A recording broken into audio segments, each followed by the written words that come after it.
Welcome! This is Academic Writing 2, the second semester midterm recap. Let's get started.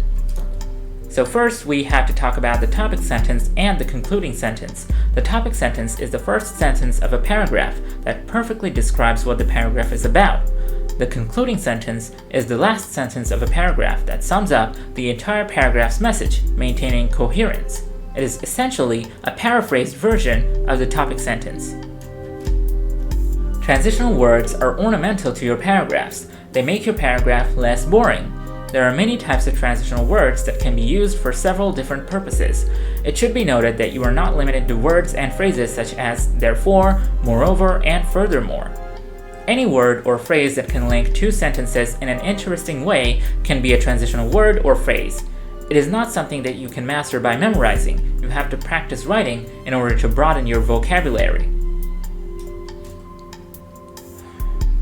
Coherence is the sequential logic of a paragraph.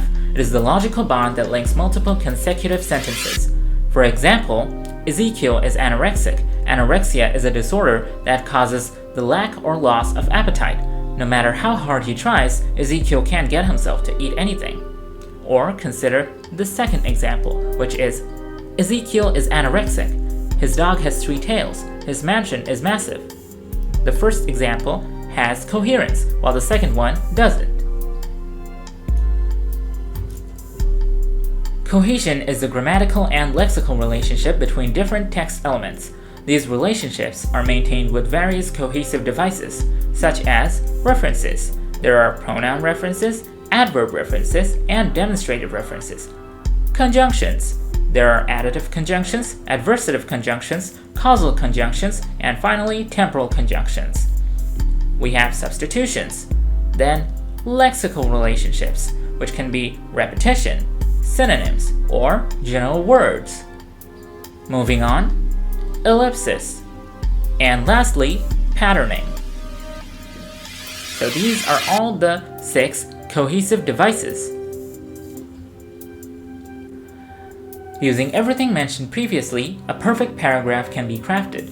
Write your topic sentence and concluding sentence carefully. Think about using transitional words and cohesive devices when writing your paragraphs.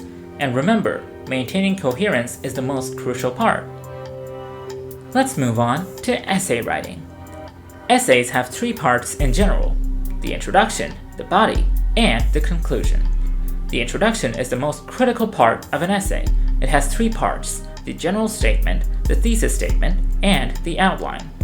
Except for the introduction and the conclusion, the body is the essay. Every paragraph within an essay must have a topic sentence. Furthermore, the specific points of the essay should be discussed in separate paragraphs, and proper evidence should be provided to support the introduction of the paragraph. Similar to the introduction, a conclusion summarizes the essay's outline while providing no new information. Oh joy! Report writing. An academic report should have a clear and specific purpose. It should have information and evidence relevant to the topic. These evidences should be presented, analyzed, and applied respectively. The step 1 to report writing is to understand the report brief. Know your topic and your audience. So, what are you writing? And who are you writing for? Step 2 is to gather and select information. Step 3 is to analyze your materials, and finally, step 4, you start writing the report. And we are nearly there with skimming and scanning. Skimming is basically a more efficient version of reading. Not everything in a text has to be read in order to skim it. It has no specific purpose. There are 5 rules of skimming. Read the first sentence of each paragraph, read the first paragraph of the text, read the points in bold, read the charts, maps, graphs, etc., and read the last paragraph of the text. When writing the skimmed version of a text, keep it short, no more than 2 or 3 lines. Unlike skimming, scanning has a specific purpose. One has to read a text carefully in order to scan it. When writing the scanned version of a text, make it longer, provide a detailed description, and avoid copying the main text word for word. 1.5 pages is enough. Let's talk about the question pattern. There will be paragraph writing, essay writing, report writing, and a passage for skimming and scanning. However, it is unclear if there will be any theoretical questions. And that brings me to the end of the video. Hope you enjoyed, and good luck with your exams.